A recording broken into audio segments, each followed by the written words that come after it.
कहेंगे जिस तरह इसराइल और हमास का मामला है, हमास को आतंकी संगठन बताया जा रहा है। देखिए, ये इजराइल और हमास का मामला नहीं है। ये जो नैरेटिव चलाया जा रहा है बिल्कुल गलत चलाया जा रहा है। ये इजराइल और फिलिस्तीन का मामला है और ये नया मामला नहीं है।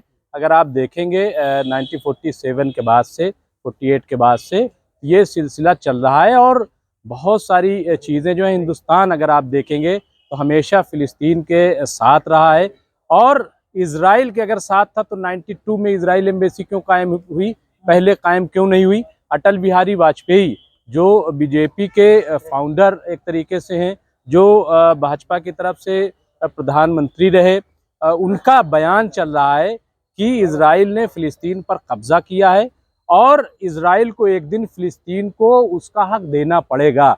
इसका मतलब ये है कि ये लड़ाई जो है वो नई नहीं है और इसमें जब भी हम कोई फैसला लें तो बहुत सोच समझ के लें, बहुत जज्बाती आकर के। ये कोई चुनावी रैली नहीं है, ये कोई ऐसा नहीं है कि हम ट्रंप को जा करके और वहां पे उनको जिता के चले आए जिंदाबाद मुर्दाबाद करके। ये विदेश नीति जो है वो बहुत भोग बजा करके, और विदेश नीति कोई चुनावी मैनिफेस्टो नहीं होता है, बल्कि वो मुल्क के साथ एक मुद्दत, एक सिलसिला उसका होता है। आप देखिए अमेरिका की क्या आज तक कोई विदेश नीति में तब्दीली हुई? वो जहां चाहता है आज भी दादागिरी करता है, जिस पर चाहता कब्जा कर लेता है, जहां उसको फायदा होता है वो। लेकिन सवाल ये है मुमताज साहब कि जिस तरह का ओरा इजराइल का बना हुआ था, सुपर पावर वाला, अपनी टेक्नोलॉजी बेचते थे, एजेंसी बेचते थे, भारत जैसा देश उनसे प्रशिक्षण ले रहा है, ट्रेनिंग लेके आता था, वो ओरा हमास ने तोड़ दिया कुछ ही घंटों में। नहीं, यही चीज जो है दुनिया हैरान है कि जिनको हम ये समझते थे कि साहब ये पत्थर से लड़ रहे हैं, ईंटे से लड़ रहे हैं, इनके पास कुछ नहीं है, आज ये लोग हैरान है कि आखिर ये हुआ कैसे। इजराइल की जो एक सुपर पावर जिसको कहते हैं, यानी जिसको अमेरिका भी जिस पे बड़ा फख्र करता था, नाज करता था कि हमारी बहुत बड़ी, उसका किला जो है वो पहली बार ढहा, ठीक है, पहली बार उसको। और मोसाद पे तो सवाल खड़ा होता है कि कहीं मोसाद तो शामिल नहीं हो गया है उनके साथ। भाई हमास के साथ नहीं, मतलब किसी के साथ। देखिए आजकल किसी कोई भरोसा नहीं, माफ कीजिएगा, जिस तरीके से CIA और मोसाद के बीच में कॉन्फ्लिक्ट चल रहा है, तनाजा चल रहा है, वो भी आप देखिए। तो इतनी बड़ी चूक कैसे हो गई? मोसाद पे सवाल खड़ा हो रहा है कि नहीं खड़ा हो रहा है? बताइए। कि वो कह रहा है कि मुझे ये तो खबर मिल गई थी साहब कि कुछ होने वाला है, लेकिन इतना बड़ा हो जाएगा। मतलब ये कोई एजेंसी या कोई सिक्योरिटी एजेंसी ये बात कह सकती है? हाँ, हम हिंदुस्तान में हैं, हम ये कहते हैं साहब ये तो मुझे पता था कि ये हो जाएगा, लेकिन इतना बड़ा। ये सोच करके तैयारी नहीं की जाती, ये सोच करके तो हम असलहे नहीं खरीद रहे। अच्छा, सबसे बड़ा नुकसान ये होने जा रहा है, और खुद हिंदुस्तान ने आप देखिए कि 100% GST से जो हमारा वो है वो इजराइल ही से तो है, डिफेंस में हमारा। हाँ, और एक सवाल ये है कि 3 वजह मानी जा सकती है इस युद्ध की। इस तरह या तो अमेरिका ईरान की वजह से इधर आया है, या फिर रशिया ने ईरान से करवा के अमेरिका को इधर बुलाया है, या देखिए मसला वही फिलिस्तीन वाला है। वही मैं कह रहा हूं कि देखिए एक बहुत बड़ा कॉरिडोर बनने जा रहा था।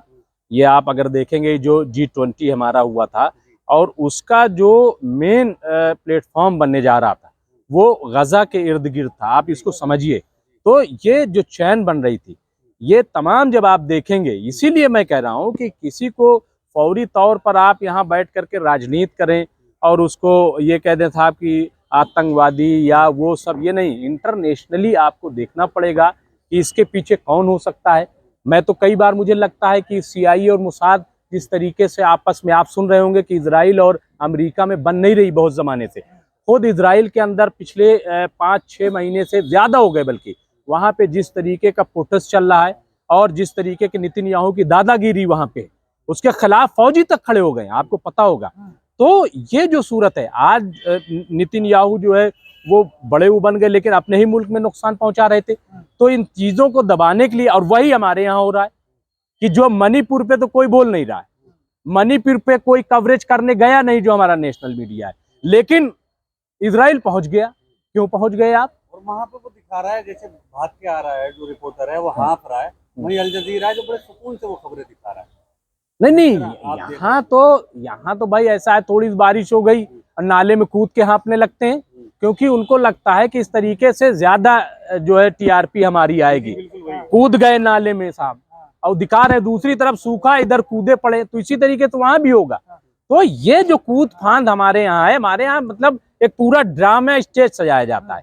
हमें लग रहा है ये लोग जो है किसी मीडिया हाउस से नहीं बल्कि एनएसडी पास आउट है। देखिए, मीडिया पर यही सवाल करेंगे, जिस तरह से मीडिया नैरेटिव दिखा रहा है, मतलब इजराइल को बेचारा दिखा रहा है कि आम नागरिक को मारा जा रहा है, लेकिन दूसरी तरफ जो मीडिया दिखा रहा है कि हमास पर हमला हो रहा है, फिलिस्तीन नहीं कह रहा हूँ।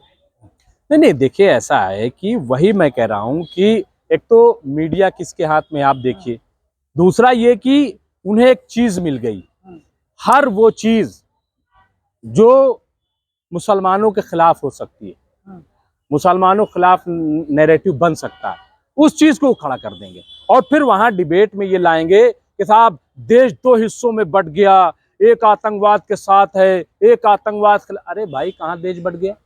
कौन देश बट गया? हमारी विदेश नीति में आप बताइए, क्या हमारी लिस्ट में हमास को, या हमारे विदेश मंत्रालय अभी तक सिर्फ एक पीएम मोदी का ट्वीट अगर आप देख ले, उसमें भी उन्होंने हमास का नाम नहीं लिया है।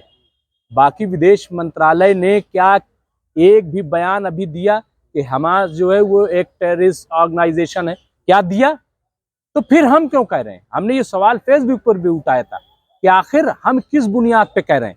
लेकिन जो लोग फिलिस्तीन की मजलूमियत की बात कर रहे हैं भारत में, उन पर मुकदमे लग रहे हैं। आपने अलीगढ़ मुस्लिम यूनिवर्सिटी का वाकया सुना होगा, तो किस तरह इस, देखिए ऐसा है भाई, आप ऐसा है, आप वहां की बात कर रहे हो भाई, इसी पार्लियामेंट में नई पार्लियामेंट बनी, स्पेशल सेशन था, एक चुना हुआ हमारा सांसद जिसको मुसलमानों से ज्यादा हिंदुओं ने अमरोहा में वोट दिया, कुंवर दानिश अली, बीएसपी का उम्मीदवार, मतलब मेंबर पार्लियामेंट, उसको एक चुना हुआ मेंबर क्या कह रहा है?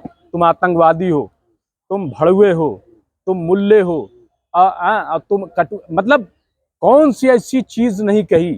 तो आप संसद में जब ये बात एक, वही मैं कह रहा हूं कि जब आप देखिए कि संसद में इस तरह की जबान एक चुने हुए मेंबर, और यही बात तो दानिश अली ने कही, यही बात दानिश अली ने कही कि आज दुनिया ने देख लिया कि हिंदुस्तान के मुसलमानों को क्या कहा जाता है।